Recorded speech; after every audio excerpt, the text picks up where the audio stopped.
maka Ibu akan bertanya, apakah itu cerita fantasi? Ada yang bisa menjawab? Bu. Oh, iya, Laila silakan. Apa jawabannya Laila?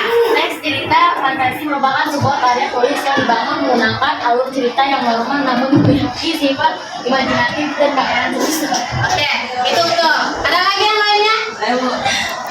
Cerita fantasi merupakan cerita yang berasal dari hayalan atau fantasi pengarang yang pada dasarnya tidak terjadi di dunia nyata.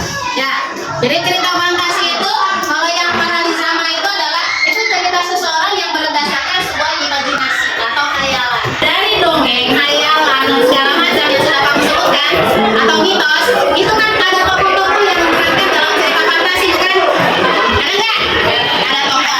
Ya, maka dalam cerita fantasi atau mitos atau apa tadi dongeng atau hayalan, biasanya dalam cerita fantasi itu ada sesuatu yang disebut, ada sesuatu yang diungkapkan, yaitu tentang keajaibannya, tentang keanehannya, tentang kemisteriusannya. Itu kamu harus kenal dulu tentang isi dari cerita fantasi itu, keanehannya, ya kan ya, keajaibannya, ya kan, ya kan, yang orang perkasa gitu kan, tinggi besar gitu kan, terus galak, marah-marah, akan dikalahkan dengan sesuatu yang kecil, gitu kan ya, entah tokoh yang kecil, entah tokoh yang tidak diduga-duga itu bisa mengalahkan orang-orang tokoh-tokoh yang tinggi besar tadi gitu.